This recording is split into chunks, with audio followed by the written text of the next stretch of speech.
We should be live. Check the counter. 4, 5. Okay, so we're what's up, Stetson? How you doing, man? I'm doing well, Sneed. How are you doing today? This Good. fine evening. This is the second time we've had Stetson on. The first time was great. We had to bring you back, dude. Everybody kept asking. They're like, "Hey, when's Stetson coming back, man?" It's always great being on. I always love being here. So thank you for having me again. Good. It's a pleasure to have you, man. What's been going on in your channel lately, man? Tell the people about Yeah, what you've been doing. I feel like, I started following Prepaid really closely this past year, and I never realized how much news there was.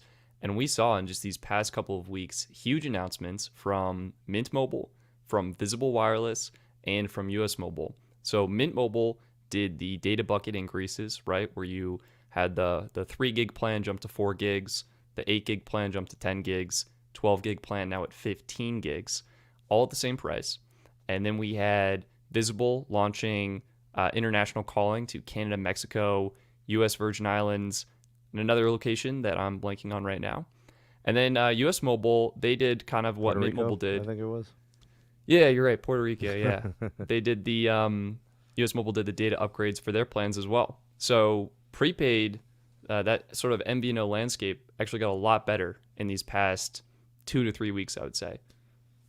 Yeah, it was quiet for a while. Not much was happening, and then it's almost like one company does something, and then the other one must have had something in the back pocket. Yeah, and right. It was like they're working on it, and I don't know if because US Mobile uses Verizon. I guess they're different networks. So somehow the agreements were made and structured in such a fashion that the announcements just kind of lined up. But maybe it's just the quarter, like the timing. Yeah, like Verizon and T-Mobile launched like you could get new rates or something like that with how the MVNOs are buying data and giving it to their customers. But yeah, it was huge news. I was super excited about it. And I know a lot of my audience who's into prepaid wireless was really excited about it. The big thing with Visible was that they lifted their party pay cap, right? So before you would have up to 4 members, and then if someone left, like, all right, it's not worth it for me. The deprioritization in my area is making my speeds really slow. The 3 other members would see their price increase because they wouldn't be notified, and you'd be missing that 4th member to get that party pay discount. So now you can have unlimited party members, and I created a party to try and help people like solve their problem, and I think it's at over 350 members right now. It's absolutely insane. Yeah, it's actually good. So I always tell people, you didn't have headroom before. It was basically if you lost one, the pricing could have jumped up a little bit. So you would have went from, a 4-person party at $25 a line, then everybody went up to $30 a line if you lost someone, which is not the end of the world, but it reduces the value proposition. Yeah. At $25, you can make the argument it's the best value in prepaid. Yeah, and I think people will make that. And yeah, so I'm just checking now. I can't even believe these numbers, Sneed. It's telling me I have 490 members in this party, okay? It's unreal.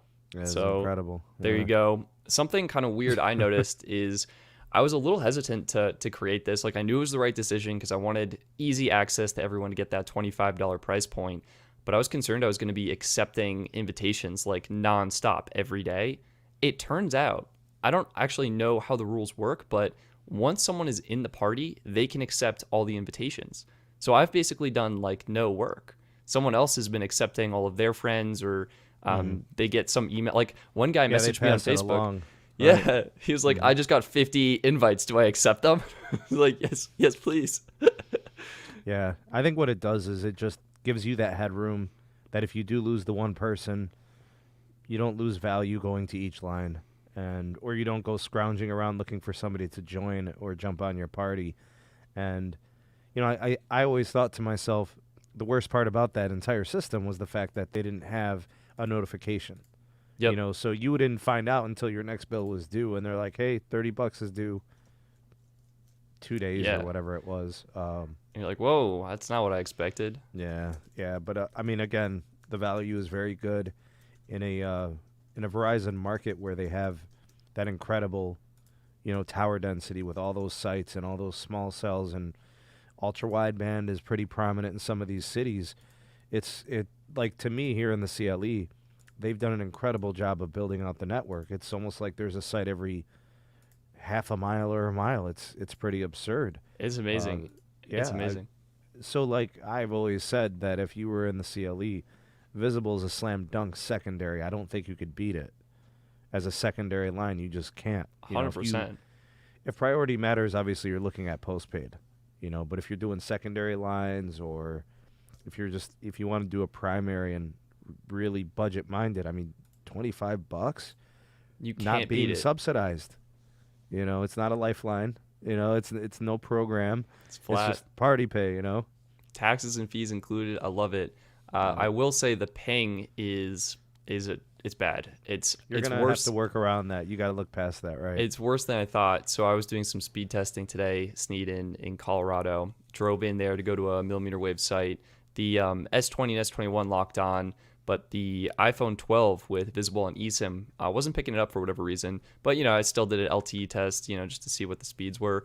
The ping on the Galaxy phones with Verizon postpaid, okay, was like 3 to 10 milliseconds. Wow. Like super good. Visible cruising up there at like 160 milliseconds. It was just like, So that's if you think about the system that's built in place to actually throttle that connection, that's what's creating that ping. So it's like, you really couldn't do this any other way. Like, and what's kind of nice, Stetson, is moving forward with the standalone networks, standalone 5G and such. A lot of that will be fixed. So the ping will be enhanced. It'll be better than that, but it'll have a dedicated network slice. So instead of it being deprioed as we're experiencing it, which is annoying, we'll actually have a dedicated slice for, that type of bandwidth. So yeah. hopefully Sorry, it gets better. I misspoke. It was actually 309 milliseconds. So That's not better. the test was great, actually. 147 down, 16 up. Like fantastic speeds. I was in a great area. But yeah, that 309 millisecond ping was like, whoa. I can really resonate now with some people who have expressed their distaste for the service, and it's not perfect, but the value proposition is definitely exceptional for a lot of people.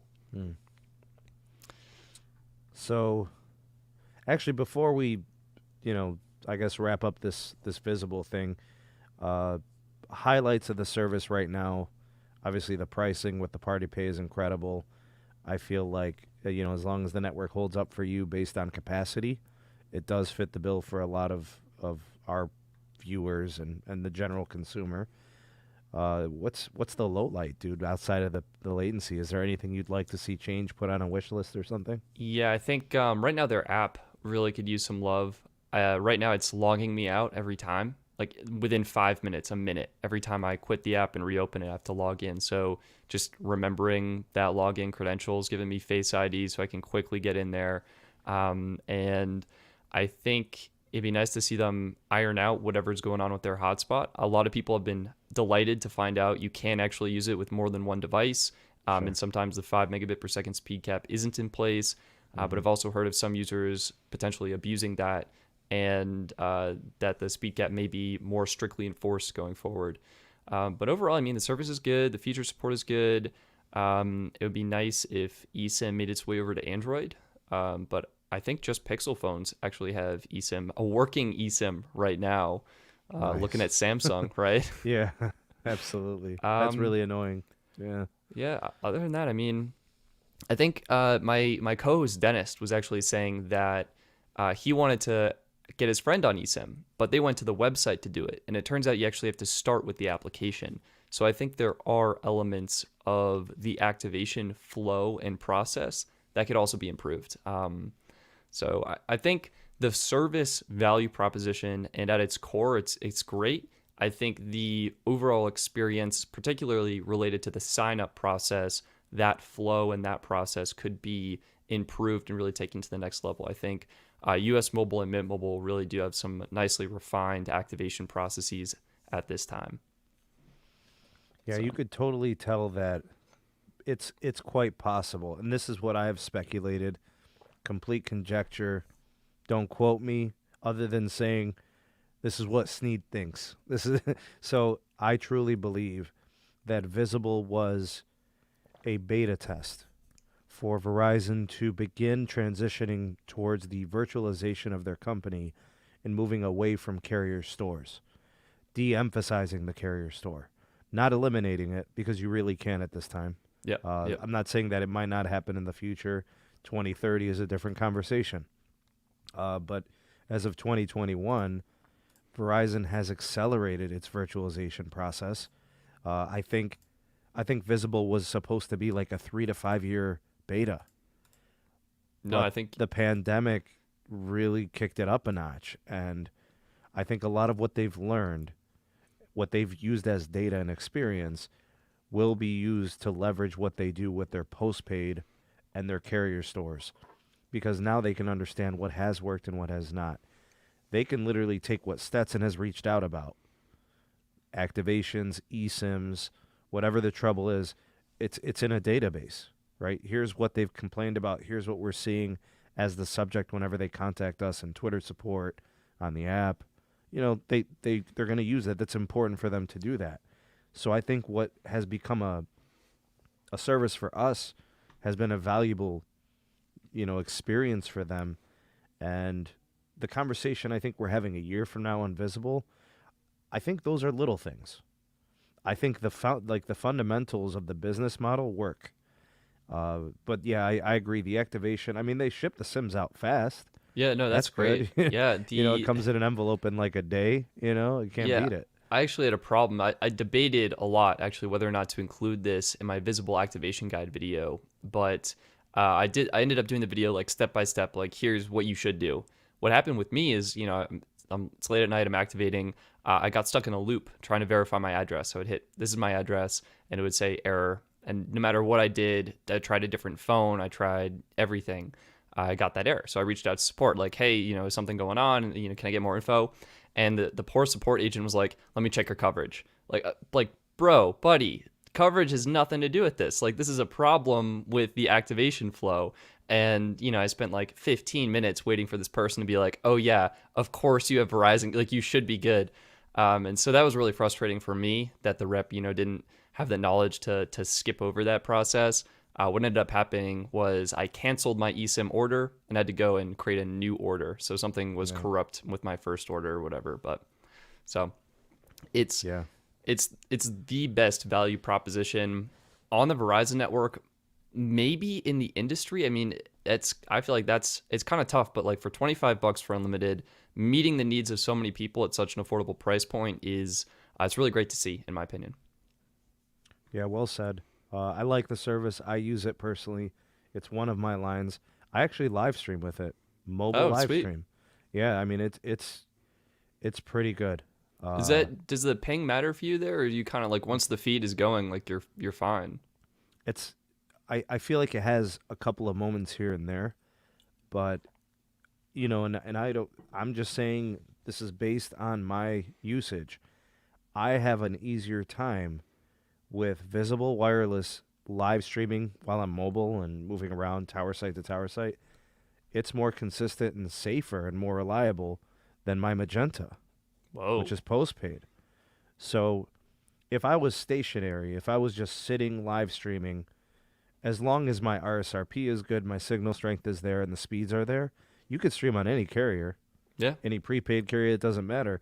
As soon as you start doing tower handoffs and, like the distance between these tower sites matter, that's when things get kind of sketchy. So I live stream on Periscope. I live stream on YouTube with Visible. It's always held up pretty good. That's amazing. That's amazing. Which I think is more of a testament to Verizon's 100%. networking out here. Their networking team and, the spending that they've done on just getting sites everywhere. It's incredible. I mean, their reliability is well documented. I mean, my dad's refuses to go anywhere else because of the trust he has in that network. 100%. I was like, hey, let's go to T-Mobile. This was like back in 2017. He's like, nah, you could take all your lines to T-Mobile if you want. Leave mine alone. Because, he's one of those guys, like, he's a baby boomer, bro. Like, they don't change nothing. Like, yeah. He's been drinking the same coffee for like 70 years. Right. No, I think you're so right. And I think for me, Verizon kind of won their marketing with LTE. I remember their Rule the Air campaign. Like, they made themselves known for their coverage, and they delivered on that promise. And I think that won a lot of people over, to the point where it's a little congested in some areas, which, may not be the best. And now they have capacity to try and fix. But the coverage and consistency of the network really is great in pretty much all locations, or more locations than some of the other networks. AT&T's done a pretty nice job to close the network coverage gap with. Yeah, they're probably my Band number 14. two. Yeah. They've become the first responder network with FirstNet. That contract, that's a big thing of what they're doing. The network itself also offers capacity, and one of the nicer things that AT&T will give you is an incredible throughput for video resolution. Oh, So, yeah. it's been a dream, to have, like, I have an AT&T business line.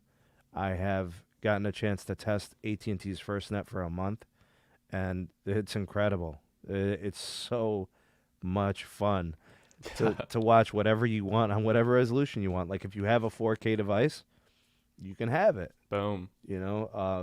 Sometimes I'll do like, a hotspot just to test. I'll do a hotspot to the TV.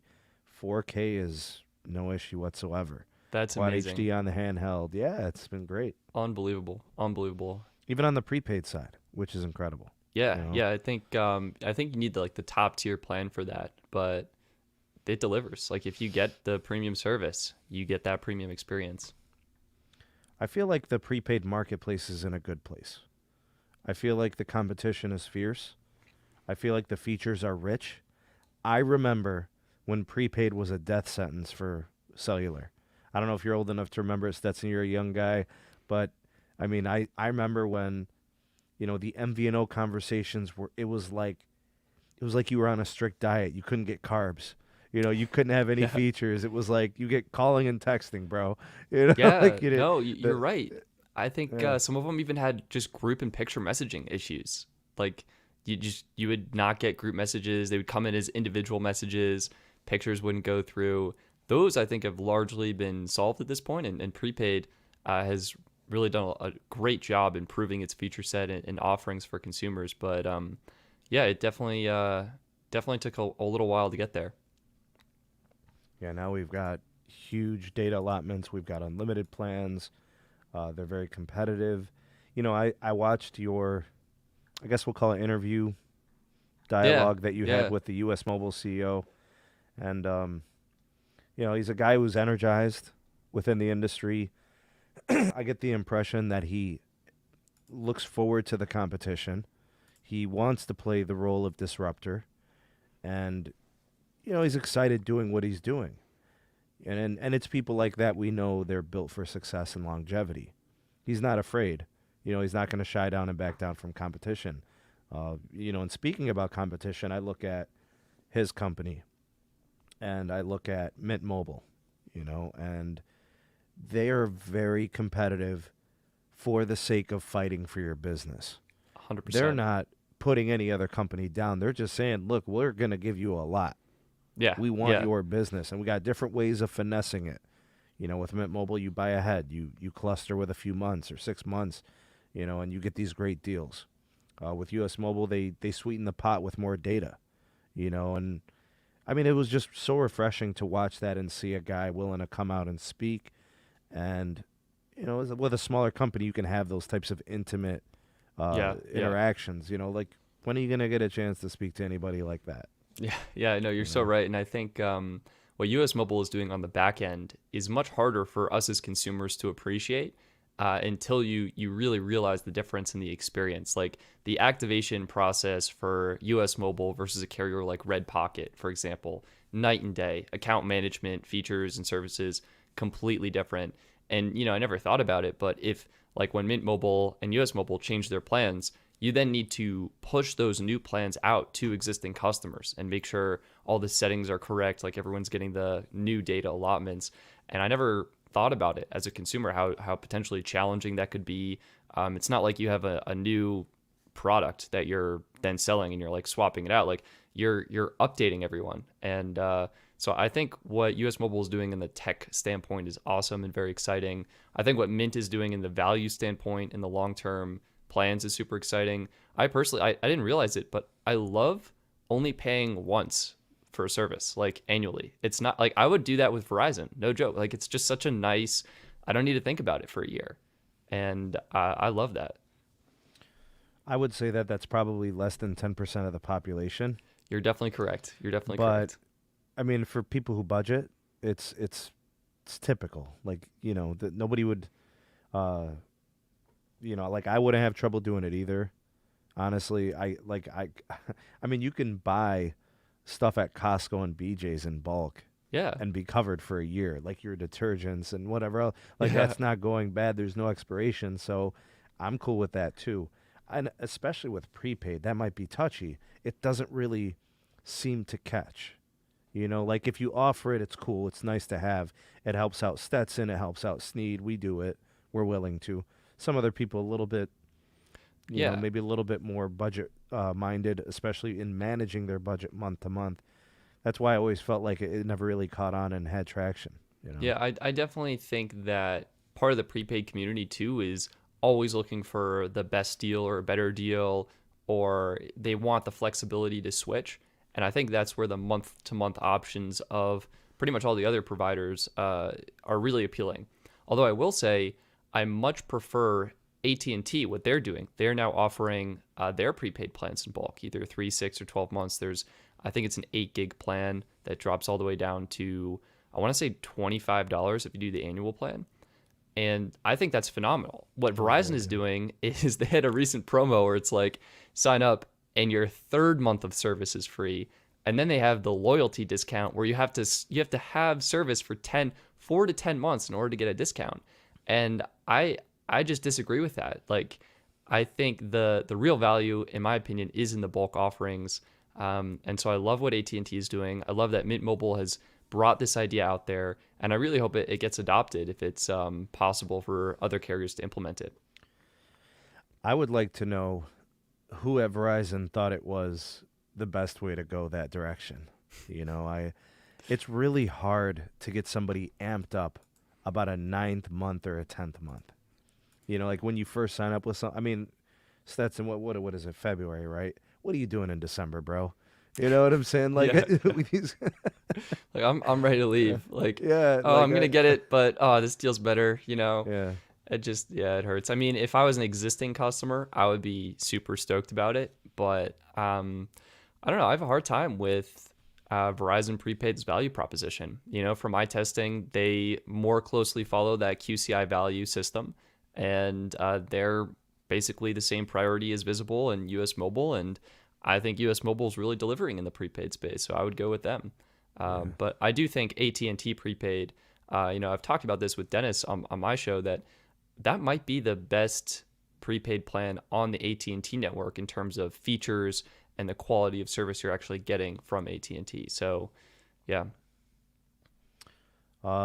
Thanks, Big John. Appreciate you stopping by. Glad, you were able to make it tonight. Always good to see you when you make it to the show. I see a lot of friendly faces here in the live chat. Appreciate you guys. We got 100 in the live. We got Siova in the house. Good to see you as well. Thanks for coming through. So we talked about competition a little bit. Things are looking good. I always look at it like the competition brings more value, more options, more features, carriers willing to sweeten the pot. The phone situation. Yeah. Right now we got the S21. I got the S21. You're still waiting on yours, Sneed. I think you've had yours for a few weeks, right? You got Yeah, it around launch? I don't know. So, and maybe I'm curious actually what you did, but I pre-ordered and I was like, I want to get the unboxing out or whatever. And I've had one unboxing do phenomenally well, and I've had others that are super medium. I just try it and see what happens. It's a fun video to make. Mm-hmm. I pre-ordered, spent the full $800 S21. Not 2 weeks later, Amazon has the phone $100 off. S21 Plus $200 off. Ultra $200 off. And I was just, oh my gosh. And then I did some more research, and there are people who are doing the trade-in deals with Samsung and then listing the devices on sites like Swappa, so you can actually get the phone like $200 to $300 off, like all models. It's insane. So it's almost a painful reminder to not buy a Galaxy Yeah. at launch. So I'm done. Like I could have literally gotten the same phone for like $650 or something like that. And yeah, I mean these are like new in box models. So I'm definitely feeling pretty hurt about that. I mean, I got like $100 worth of accessories, but I just need the phone, you know. I don't need all this accessory nonsense. Yeah. So if I were to do it You sitting again, I there would getting headphones and whatnot. yeah. Right. I would sell my old one on Swappa and then buy a new one on Swappa, and the net savings there. I mean, I was blown away. I mean, the value proposition goes up quite a lot for the S21, and I think it's a good phone that I think a lot of people will like. I went to Best Buy and they offered me, I think it was either 200, maybe 300 instant rebate. You know, so I didn't even have to like sign up with a carrier. Oh, whoa, no way. You know, yeah. So like, and if that deal is still there, which I think it is, because this was only like 2 weeks ago, I'm pretty sure you can get yourself at least $200 off instant. Wow. Certain trade-ins with certain carriers, obviously, you can get great deals. I saw this. I've been seeing the same ad from AT&T. Trade-in, you get the S21 for free. Yep. That's So I don't know what the qualifying phones are. If it's like, you know, iPhone 7 or it actually goes really far back, Sneed. I was doing 2 videos on this. I was trying to do like a deals video to let people know, like, hey, don't be like me. Don't buy this at full price. Please get a deal. Save yourself some money. Right. And so I think AT&T is doing like all the way back to like iPhone. I want to say like iPhone 6 is the earliest one. And I even saw Galaxy S7 is the earliest one I checked. So what you could do to game the system, right? I'm assuming this audience is pretty into tech, so maybe they got a slightly newer phone. I'm going to guess S10, maybe S20, something along those lines. You take old, that. right? You take that, you sell it. eBay, Swappa, whatever. You use that money, you buy an S7, which is going for maybe like $200. You use that for your trade-in phone, profit from the difference, and you got yourself a free S21. I'm even pretty sure you can get an S7 for $100. Yeah, it's something depending on where you I look. almost feel like, like even and the iPhone 6 probably the same. I mean, there are people who will get even a free promo for a port-in to like Cricket or Metro, with a free iPhone 7 or I don't know, whatever they're doing. It was like $50, I think. Oh, they'll finesse it. They'll make 3-4 moves to get the right move. You know, and I can respect the hustle. I mean, hey, you know, you're a consumer. You're out here trying to do what's right for your pockets. Keep them swollen and not on, you know, slim fast diets, but you know, take advantage of the way that they construct their trade-ins. Take advantage of the way that they have built their promotions. It's not your fault. It's nobody's fault. They did it that way, so do it. The phone itself, Stetson. Yeah. I want to say a lot of negative recently. People are saying that the camera is tremendous. So people like that performance. The video, the stills are nice. So they say the camera systems have been enjoyable. I have heard that the display is very nice as well. I know they have gone down to 1080p for the smaller one. So how is that? So I've actually flipped around a lot on my impressions of the S21. I got it, and you know, I really haven't been a fan of Samsung's One UI. The things I love from Pixel, right, where the edge swipe to go back, that was brilliant. The swipe gestures were brilliant.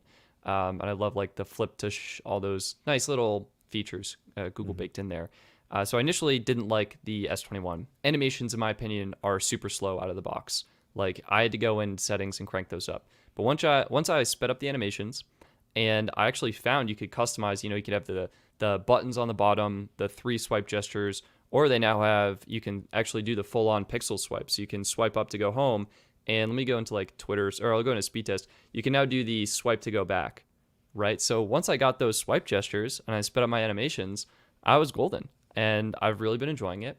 The screen resolution, maybe people are upset. I would be hard-pressed. If you put a 1440p display next to a 1080p display at this size, I would be hard-pressed to tell the difference. Maybe if you got the Plus model, it'd be more noticeable. I went with just the regular S21, and to me, it looks sharp. It looks clear. The 120 hertz makes a big difference if you're coming from a 60 hertz refresh rate, so it feels much snappier and more responsive. So yeah, I've kind of flipped on it. The cameras are great. I love the design. I think the plastic back is like plastic's actually a good build material for the back of phones. Like light, durable, not going to shatter on you. So I don't know. I think it's an excellently constructed phone for average consumers. And I think that's exactly who this is for. So I think Samsung did a good job there. I think the problem with the display is just the fact that it did kind of regress, Yeah. going back a bit. But if somebody was going from a 1080p to a 1080p, they're probably going to think this is the best display they've ever had. Oh, yeah. Samsung is known for incredible OLEDs. Their Super AMOLED, I think, is what they still call their technology. Yep. I mean, they make the best displays.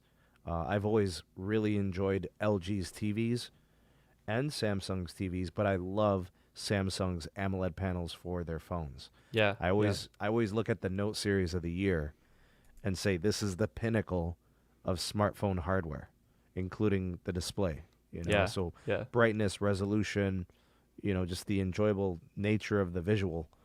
You spoke about the animations. You get that right, and now the display is a dream. Yeah. No, it's so true. I mean, I almost want to make a video. Just I'm super annoyed by this. Like the speed at which like opening and closing a folder or an application occurs is mind-bogglingly slow. And it's not like Apple can sometimes feel a little slow, but it's smooth. Like it's a consistent speed. And I would say it's perfectly fine. And Samsung, I don't know. Maybe this is just me. I'd be curious if other S21 owners noticed this and had to turn their animations up to 0.5x speed or whatnot.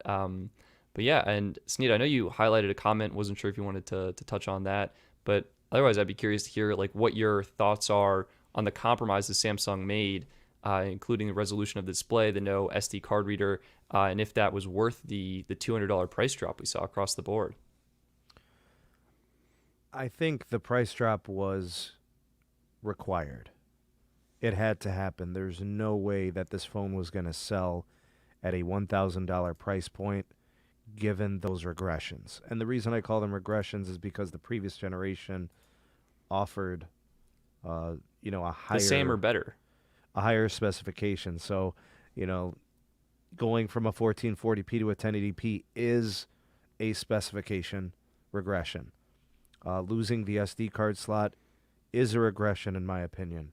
A lot of people say that's the direction of smartphones, but one could argue that Samsung was known for not going in that direction.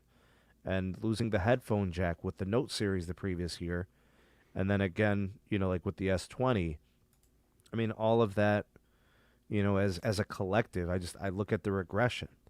In that way, if you're a spec head, you saw it as taking a step back. But you really can't do better in hardware. Samsung does offer the best hardware package. The build, the design are all gold standards, for the smartphone market in the Android space. I could even make the argument that the design language, while it may be different, the approach to constructing a high quality phone that feels premium, right? The iPhone, the Notes. I mean, Samsung kind of sets the trend. I mean, I remember when iPhone did the first iPhone 6, to me, it was from HTC.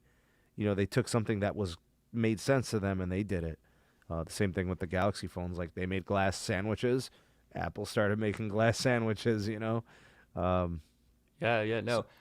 I agree with you quite a lot there. And I think what's amazing is with the discounts we're now seeing on these devices, I can't even believe I'm saying that still, but the S21 Ultra going for $1,000, I would say is probably a better value. Depends on what consumer camp you're in, but probably a better value than the iPhone 12 Pro Max, which is starting at the $1,200 price point. I think what Samsung's doing with the cameras in that phone, you are getting the 1440p resolution at 120 hertz. And I think, it's a big phone for more of a niche audience, but it's definitely delivering for those power users, in my opinion. I think if you're trying to avoid the regression, and I use that term just personally, that's what I call it, you had to get an Ultra if you're going to upgrade. Yeah. If you were really just about specifications, because they literally gave you a reason to get the Ultra. Yep. They said, look, you want 1440p, you want the additional storage and whatever else, the extra RAM, you had to get the Ultra. Last year I chose the S20 Plus because I did not want the Ultra and I did not want the smaller battery. So I found myself at the S20 Plus. I didn't consider the Ultra. I didn't consider the S20. This year, it's Ultra or nothing. Unless it's really about the money, then you save the money with the S21. Yep. But like the Plus is not even an option. It's the Ultra or the money savings in the 21. You're totally correct on that. And I mean, even if you're thinking like bigger battery, it's probably worth it just splurging on the Ultra. And what I've been blown away by, that I've been, following people on Twitter that have been sharing this, is it's not the 100 times zoom that matters, but it's the fact that Samsung's now doing 10 times zoom actually quite well. Like, this is a totally new focal length for mobile devices, totally new framing. It basically, I think, can fully replace your point and shoot camera that everyone brings on vacations. Like, you have everything, your ultra wide, your regular, you can now zoom in to a really good amount. And even like the 4X, the 5X, all the way through 10, you're getting usable images, I think, for one of the first times ever on a smartphone. It's not like blurred artwork, right, that you see when you hit 100X. Yeah. So I'm impressed. I'm curious to see what Samsung does with their Note lineup this year. I think a lot of people are kind of wondering about that. But yeah, I think Samsung's doing some good things for most people, even though they can be disappointing enthusiasts, and they have been regressing a little bit, as you mentioned. So it's like a mixed bag, but overall I'm feeling positive about it. Any heat issues with your device? Not on my device. I haven't really been using it that much as like a full-time device. I was speed testing with it today. Temperature was normal for me. I have heard some users complain. Like, what's been going on? What's the story behind that? Just a couple of people that I know on a personal level have indicated that the phone gets hot. Okay. Their network testing or regular usage. I know Info Assistant mentioned it. Carlos has mentioned it. Oh, interesting. So I'm not sure, a firmware update, goes to affected phones or if it could be defective units. I like to think that it's not defective units because if it's grand scale, then you're returning the phone and you're getting yourself a new one. That's annoying, obviously, especially if you don't have a second device. The other thing is if it is firmware, software-based, gets an update and then it's fixed. But does that update come in 2 months? Does it come in 6 months? Yeah. So does that, and I don't care what anybody says, Samsung's got this newfound appreciation for speedy updates. I'll believe it when I see it. Most of their phones have needed almost immediate updates to get running right. The S20 Ultra was a pain for the camera all year. Never really fixed, in my opinion. Yeah, they actually came out with a whole new phone to fix the problem. That was their solution. Oh, so the fan edition S20 was the solution. It's an actual fan. Like, it's a motorized. It's incredible. Yeah, so I look at all these things and it just makes me appreciate what Google does with their phones a little bit more, with respect to some of those things. And there's still no eSIM for us North Americans. Sneed, I am livid. I am so upset about that. Like, I literally, like, day one when I got my S20 Plus, I messaged support and was like, "Hey, like, what's happening?" Oh, it'll come in a software. I think you and me we were in on this together. I think we were actively looking for answers all day launch day, and we got nowhere. I mean, I definitely remember you tweeting certain things out. I'm like, dude, I'm trying to find it. No one knows, and that's because Samsung, like, they say it's supported, but it's not. And I think that's it. They're just lying, And I am with you. I will believe it when I see it. And right now, we're not seeing it, and we haven't seen it for over a year now in their previous model, which we don't even know if it'll ever get eSIM at this point. So I've been disappointed. I wouldn't hold my breath for it, and and they really should not brand it as having eSIM.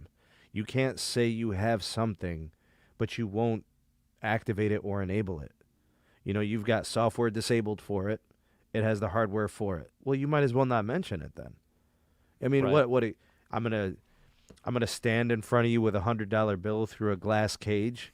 And I got your 100 right here. You're like, look, I can't get to it. It's incredible. And to see that they're getting it in South Korea, they're getting it in Japan, Apparently, if you take your phone to Japan or South Korea, you can enable No the eSIM way. support. That's what I'm Stop. hearing. No way.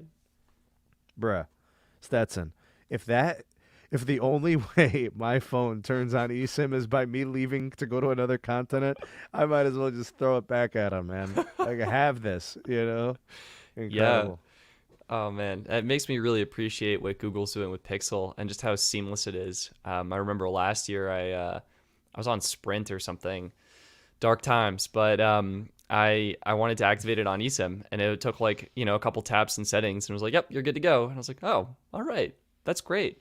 I don't think Pixel has been doing dual SIM quite as well.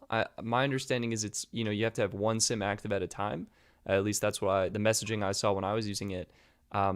But the fact that it's there and it works is just awesome, and it's probably the best, if not the only eSIM Android phone I am aware of right now. The iPhone seems to be doing eSIM pretty well. Oh, Apple's crushing it. Right. 100%. And Google to a certain extent. But we really don't have proper execution of eSIM. Dual SIM, dual standby with eSIM. That's really the way to go. The other option would just be dual physical SIM, which most people could get on board with, obviously. But the eSIM with the multiple profiles is very nice. That is nice. Like being able to switch between them, just a couple taps on the phone. I mean, that's basically what I need for network testing. Like, get me all my lines on eSIM. Oh man, that'd be the dream. Which is why I've been compelled to just get 3 iPhones and call it a day. Yeah. I guess I could technically get away with 2 and then just double up one of them with 2 SIMs. Yeah. Or if I just really wanted to do 3 profiles on the same phone, I could do that. But I mean, you kind of like to test them all simultaneously. I don't know if you've seen any of my videos where I test in the car and I've got I like your setup. You got them all stacked up, like in all those. I don't know what's what anymore, Stetson. I'm just like, what phone is that again? Like, what's in that? I don't remember the SIM. Because I got the first net in there this month, so a 4th phone brought to the testing, and there are a couple of phones that I'm excited about, and I've already spoken about it my last couple of podcasts, and I'd love to see a new BlackBerry flagship. Really? I would love it. I'm from a generation that used BlackBerries for productivity in the early days of smartphones. So I never really thought of them as smartphones at the time. I thought of them as the best email experience and BlackBerry Messenger. And they were incredible even on 3G. They were excellent. I had the BlackBerry Storm. I had the Storm 2. I had the Bold, the Tour, and the Curve. Wow. And I had the trackpad, I had the trackball, I had the whole shebang. And I remember when they first added Wi-Fi, the first model, and I remember when they transitioned to LTE. But at that point I had switched over to the Droid X, the Motorola Metal phone, and it literally had the Droid theme like Star Wars and LucasArts and stuff. Yeah. So, I had transitioned to that because they were much more powerful. And they were like computing devices. It changed the game. At a time when the iPhones were rinky-dink and the BlackBerries were stuck in yesteryear, Android was taken off because of the Motorola Droids, and I ended up transitioning that way. But I would love to see a flagship BlackBerry that would continue to get true software support, not just the security patches, but OS updates for at least 2 years. Because I bought the BlackBerry Key LE2 and I loved it, and then it stopped getting OS updates and it started to get laggy. Ooh. And that's the one thing you can't compromise experience of fluidity once you have Google Pixels and iPhones. And the horsepower of the LG V60 and the S20s of the world, these phones they're like Lamborghinis. And then you're going to get into a mid-range processor that no longer receives software support. It's like you're trying to pull trucks in the mud, it's impossible. And I just had to sell it, and I moved on but I'm still holding out that a flagship does come this year. So I'm excited about that. What kind of keyboard implementation would you be looking for? Like a full screen and you slide up to get a keyboard? Would you slide sideways to get the QWERTY layout, horizontal format? I would be okay with a slider as I mean, long as so like but the physical keyboard will have to be fully scaled. I okay. would not want to have it compromised with tiny keys. Yeah. Yeah. So it's going to have to be, like a legit keyboard. Otherwise, just put the keyboard on the front. I'll take a 5-inch display. Sweet. Wow. What else are you going to do? I mean, these phones are going to be freaking 9 inches. Yeah. What are you going to do? It'll be a brick. Yeah. And That's sweet. the Google Pixel 6. I think Dude, yeah, what do you think the they're going to do for that? 6XL is actually my end game. That's where I want to be, a 6XL. Sweet. Yeah, I mean, I think what Google's done is they've built a great software experience. And I think Pixel 5 this year is actually a pretty good phone, but it's not flagship. And I think what I want to see in Pixel 6 is that flagship level experience, and a new camera. The sensor that Google's been using is the same sensor for the past 4 years. And I think it's time they took their image processing and their computational photography and they brought in a new sensor to really take their photos to the next level. So those are the two things.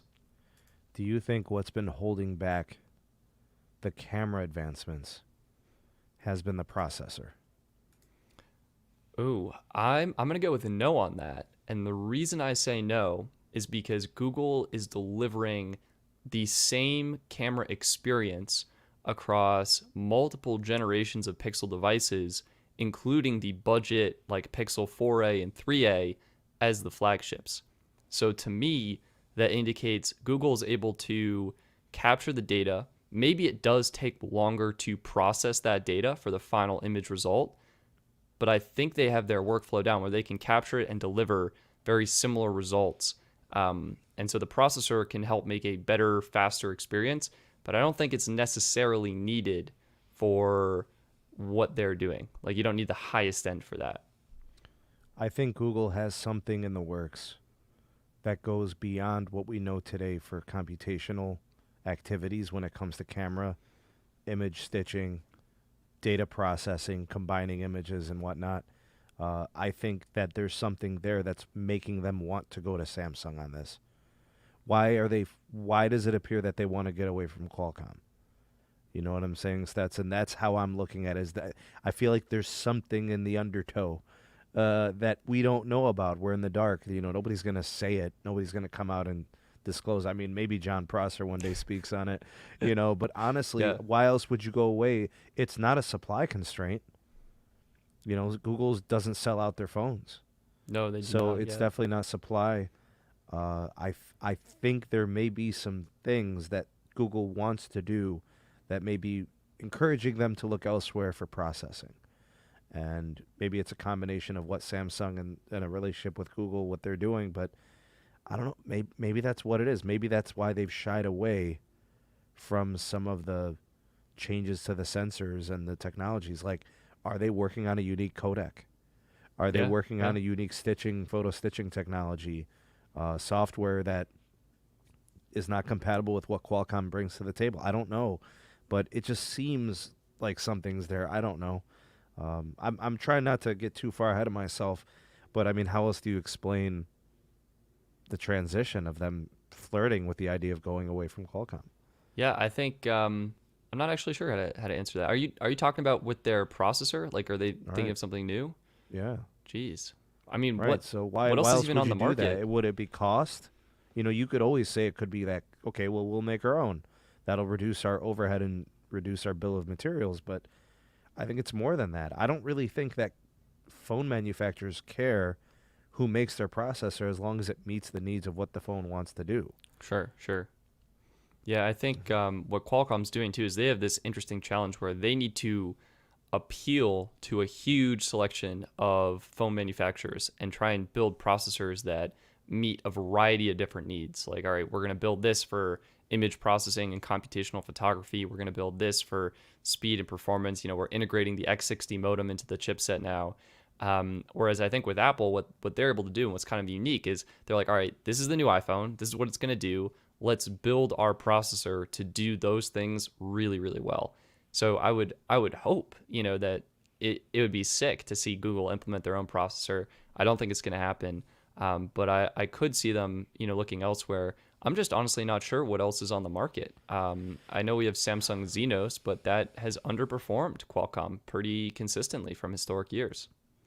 I want to say going back to maybe the S6 generation.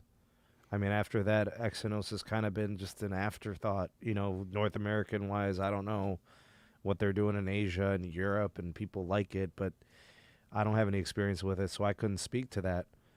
But is gaming that big of a deal? Are they looking at that? Is the camera technologies that big of a deal that they're looking in a different direction? I just wish I had some answers because, like I said, you don't just go away from a slam dunk provider. Yeah. OEM. No. You just don't, and I don't think anybody's ever said, oh, Qualcomm's not doing it right. I mean, maybe with the 808 and the A10 back in the day, they were getting hot and stuff like that. But, the generations that came after fixed those problems. I don't know. We'll see. We'll find out in the fall what type of Pixel we get and I'm excited. What direction they're moving in. I'm really hopeful. I love that they made probably one of the best designed phones, even if it's not exciting. Like, they didn't have the waterfall display that Samsung put on their phones, but I always got accidental touches on that. I was launching apps, I was typing on the keyboard when I didn't mean to, and they kept the fingerprint reader on the back, the most perfect spot. I think I heard you in a recent episode sharing your thoughts on that, and I just want to share my agreement with you. Fingerprint reader on the back, it's a delightful spot for that thing to go. I think the back and then, like the side rail where the power button, screen button, I think those are the only two sensible places for a fingerprint scanner. I just don't like in-display fingerprint scanners. I don't know. And I don't know, people are wearing masks now. Like, how are you facial scanning and stuff? It's just a pain. Face ID has been an absolute disaster. I think any other year it would have been great. Yeah. Please unlock, please. And the problem is that it doesn't, it tries to unlock and then it gives you your PIN. And if they just, I would almost turn Face ID off so you just, boom, instantly into the PIN. That would almost be a better experience. Yeah, I use the PIN now. I don't know. It works, and I can do it quick now. I've memorized my numbers, and I just go fast. Get into it, boom, boom, boom. All right, let's wrap it up. I want to respect your time. I appreciate you being on, Stetson, so thank you. The Verizon and TracFone deal. Yeah. I know we could have probably stuffed this in somewhere with the prepaid talk, but it's going to be reviewed for regulation. Thanks, Carlos. I appreciate the super chat, bro. Thank you so much, man. He was saying the iPhone, Pixel, and BlackBerry comes back. The only GOAT phones. 3 Samsung S21s. Ultras might have burned up in a fire pit tonight. So he's not liking his S21 Ultra experience. Jeez. Sounds like the 888 is your new fire starter kit there, Carlos. There you go, man. Don't ever complain about your hands being cold. Just hold your phone, man. Thanks, it's a feature, actually, in the wintertime. You didn't realize you needed it. You don't need hand warmers anymore. You can go skiing. I know. So the TracFone deal is going to be under review. They've got a 90-day review period for it. The FCC has a new chairwoman, Jessica Rosenworcel, who was appointed under the Obama administration. I'm an apolitical person. I'm pro-consumer, what I like to call prosumer. I don't have any political affiliations, no dog in the fight. I know about the realization, though. Like, the reality is that the politics matter, when it comes to the two Obama administration terms. Mergers and acquisitions were shot down immediately. That was their policy. Oh, you want to merge? Nope. We don't want to hear your story. We don't want to hear what you want to do. Just no, So I think that possibly could be a situation now, what we thought was a foregone conclusion. Had the Trump administration got a second term, we're probably looking at a waltz right through the regulatory process. You're looking at Verizon becoming, a one-thirds operator of prepaid. And, TracFone's a big company, and they have big operations. They have at least a dozen brands, at least. Huge, some people tell me it's like even more than that. So, hey, thank you. Thanks, Dan. I appreciate it. Newfound ventures in cell phone testing. N41 fan. Thanks, buddy. Uh, yeah, man. I know it's gonna get scrutinized, and I know that it's going to be looked at and reviewed. The problem with the deal is that if it passes without any issues, and we have Verizon now in on a third of the prepaid, does that really hurt the consumer necessarily? As is, does it automatically mean bills are going up, options are going down? What's your take?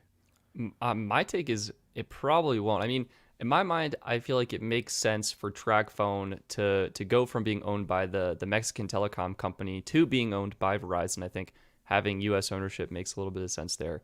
And I think, quite honestly, Verizon has been struggling in the prepaid landscape. So I think they'll need to keep prices low.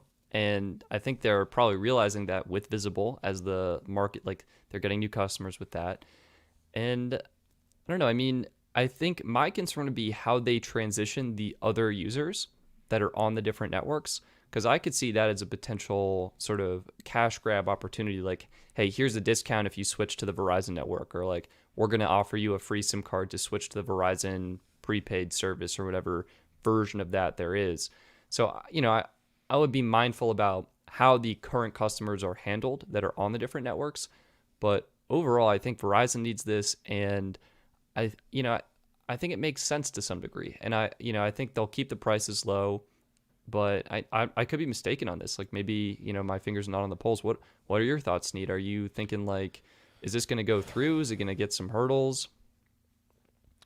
So when we lost Sprint as a competitor, everybody said, well, not everybody, but a large portion of people said we were losing a competitor and our prices were going to go up. They have not. They said that we would lose value, they would stop competing. Quite the contrary, because now we have what T-Mobile calls a supercharged uncarrier. They can now actually offer new products and services that they previously could not because they could not scale. But when you enhance your revenue and essentially almost like basically double your consumer base, they've added home internet services, which people love. People are dying to sign up for it. Like the moment a tower site gets upgraded, people are like checking Boom, the let's home internet go. options. Yeah, They're like, yeah, let me check this out. I feel like there is potential for anybody that wants to think outside the box. You don't want to stifle business. I'm not one to stand in front of a company's way to try to be better, bigger, whatever. But the thinking man wants to think of solutions as opposed to building walls of progress. So I don't subscribe to this approach that all mergers are bad. I think unable to regulate them properly is bad because we do have regulatory bodies. We have an FCC specifically for this. So if you are concerned about the lifeline customers, which appears to be a thing, that seems to be the holdup. How are they protected in this? You need to strategically regulate that component. If you're concerned about branding, well, then you build your regulations according to that. I don't feel like it's an automatic loss when companies start to come together or acquire. Now, if you think that a company is just acquiring to just swallow, just to consume and eliminate like AT&T did for 100 years, well, you need to regulate that and eliminate that possibility from happening. Because that's essentially what AT&T did until Judge Green in 1984 literally said, that's enough. You guys are done. 7 baby bells out of Ma Bell. But they didn't regulate it for the first 100 years of Alexander Graham Bell and the company. So you let it get to that point. So regulate what you can and enforce it and make it hurt if they don't follow through.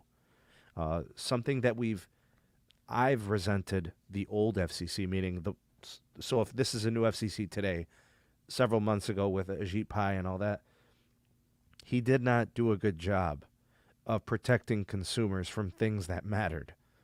Like, yeah, we got some spectrum auctions, and that's good and fine, but what have you done to get Dish going? Squatting on spectrum. We as consumers could be connected to those airwaves, and that is additional capacity and access we need. What if Dish somehow became the educator carrier? deals and network construction for education and schools, and privatized networks and business. They haven't done anything, and they haven't been compelled to do so. No pressure. So who are you putting pressure on? I've wanted more out of our regulators than I've seen. And like I said, it's not politics outside of the fact that it's business. It's more about lobbyists. It's more about big business. And I just want to see them take this TracFone deal, put in the protections for Lifeline to continue to offer it to those who qualify, make it so that the company will still have to compete. Hans Vestberg, the newest CEO of Verizon, Yep. he seems a little different than what Verizon has been in the past. And a lot of people still to this day have been like burned by Verizon. They'll tell you a story from 2008. Like, Verizon screwed me out of $1,000, a phone and a bill. Or AT&T did, like, people never let go. And I'm not blaming them. I'm just saying, but like Hans Vestberg came in as CEO in 2018. And the company has been better since that point. And it's this, I could say, well, T-Mobile's network is trash. I mean, it was so bad for so long. But if I don't allow my mind to wrap around this new reality, I'm missing out on an incredible network that is improving exponentially. It's true. So it's so true. I just think some people are just, they're stuck in this old mode. They think they know, and they're not willing to look at it objectively. I hope that's what this FCC does. You gotta, I feel like, try out the networks every couple of years to see what's good. I mean, I know, in my home, I had terrible T-Mobile coverage in my house in Massachusetts, and then I upgraded to the iPhone 6S that had, I think it was band 12, and all of a sudden, like, coverage was good. The bars weren't very high, but the speeds were much better, performance was improving, and T-Mobile has been improving their network. So yeah, I think you're right. I think the merger does make sense. I do think it'll go through. I think we need to have the regulatory measures implemented to make sure that it is responsibly put through. And, I think we're still kind of waiting to see, what happens with the Sprint T-Mobile merger, because what we saw from that was, all right, we need Dish to rise up as the fourth competitor. And in my eyes, we're still waiting for Dish to really do anything, So we'll see. I think it's okay. TracFone owned a lot of brands, and they were all kind of competing with themselves to some degree. So I think whatever, Verizon will get it. They'll get a new opportunity to expand the prepaid market. Maybe they'll get into more retail store locations. Maybe the offerings will improve, or it'll be consolidated or something. But I think it makes sense. So you're going to go from a Mexican-owned company to an American-owned company. You could see that as a plus. I would see that as a plus. I mean, I'm sure the Mexican company is probably just looking for a payout at this point. Like, they did a good job. He's like looking for some serious cash and gonna retire or whatever. I think it's $3 billion cash, 3 billion shares. Verizon I think you're right. That sounds right. So that being the case, and then, like, T-Mobile has a third of the prepaid business. And, like with Sprint now kind of jumbled up in there. And AT&T kind of sort of has somewhere in the mid-20s or something like that. Like, why is it so far-fetched to think that companies couldn't have 25 to 30% of instant market share? I don't know. Like, and Verizon already has 16 million customers on their network through TracFone. So you would essentially be having to just migrate, figuring out a system. You spoke to it earlier. 4.5 million from AT&T, 3.5 million from T-Mobile. We got to get them on compatible devices that will work with a Verizon compatible SIM. And you figure that, and it may be they got to get them a device. You got to change their SIM card. I don't know. Whatever the situation is, that'll be probably the logistics of it. Yeah. And give them a good deal and call it a day. And like I was saying earlier, regulate it. Don't be lazy and just block stuff. Regulate it, and then, I don't know, Jessica Rosenworcel can put a feather in her cap as acting chairwoman, and that'll be her victory, her first duty. I know she's got some CBRS talk going on. She took some questions. I don't know. She wants to do like a split public and commercial networking. Okay, that's kind of exciting. It is, and I like the idea of sharing spectrum, like for private networking and education networking and stuff like that. But carriers use wireless, like they use the spectrum. So I'm kind of like okay with all of it going to commercial networks. I'm like, man, they build out, and like, what if there was a deal in place where if the network access could be geared towards educators and students, but still part of their commercial network too. It would just have like priority, like how FirstNet is with AT&T. Absolutely. Like, That'd be I great. feel like that kind of stuff. That's where the idea should be. Yeah, 100% with you on that. That'd be great. I know there's schools that could use and benefit from faster connections, more reliable connections, and it sounds like the spectrum is being utilized by the major network operators. So why not turn to them and see what they can do to sort of solve this problem, what they could come up with. Yeah, Pete brings up the point that it was originally proposed as the original spec for CBRS. It was intended for that purpose. But our carriers are just spectrum starved. And that goes back to Dish not doing anything for a long time. And it goes back to our FCC not being able to free up more mid-band. Like now it's a thing and we care. The C-band auction and CBRS auction. But like what has been going on for the last 10 years? And we still have problems with the DoD. Like they don't want to give up spectrum for commercial use. Dude, if you follow all the articles and stuff, you're just like, man, like, could this be faster? Like, I definitely think it could be. 100%. Yeah, no, I'm really excited to see. I was just listening, I think, to another podcast, and I think the auction literally, like, just officially, like, they finally finished the final round of bidding. And so hopefully we'll get the results out. I want to say, like, this upcoming week or the following week. That would be awesome. I'd like to know, obviously. So curious. I'd like to know if my guesses were good. Yeah. We think we know. We have a good idea. We know what they need. So how did it pan out? So curious. So curious. Yeah, I'd like to see a lot of that congestion alleviated from Verizon. It would benefit customers. Huge. AT&T could, and now I feel like, home internet via fixed wireless is a much more legitimate option because you're adding wider channels. Yep. You've got all of a sudden this infused 40 or 60 megahertz channel. I mean, you're not only alleviating congestion off your network, but now you're adding new opportunities for revenue and customers to use it. 100%. Stetson, please plug your channel. Tell everybody what you do and where they can find you, man. Yeah, hey everyone. My name's Stetson. I review cell phone plans. You can check me out, youtube.com/Stetson Doggett. Or if you're searching for an MVNO like Visible or Mint Mobile or like best cell phone plans, I typically come up for those. I like to compare the prepaid wireless carriers and try and help people save money on their cell phone bill. Of course, I know some of you really love the postpaid offerings, and I can definitely respect that, especially if you're in a family plan where the options are great. But if you're a single line user, maybe you're looking for something super affordable or to try out new experience, that's me. I review cell phone plans, so consider checking it out. And Stetson has been vetted by the SMT Nation. The nation loves Stetson. So he has been knighted and saluted. Appreciate you all. So, yeah, it's great.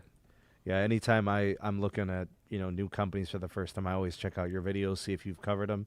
Most of the time you have. You've done a pretty good job. You got a heck of a video catalog, man. Trying my best, Sneed. There's so many of them. I think there's over like 200, maybe 140 MVNOs or something absurd like that. There's too many. It's actually got to stop.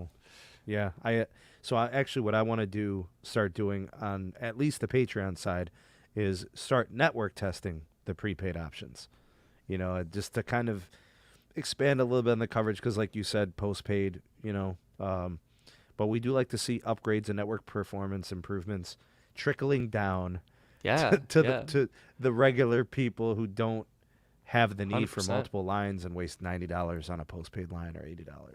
Yeah, and I think something I've heard, I haven't verified this, and it's like almost taking an embarrassing amount of time, but I've heard that the AT&T prepaid unlimited plus plan, I believe that's what they're calling it, it's the $75 plan that's $60 or $65 with auto pay.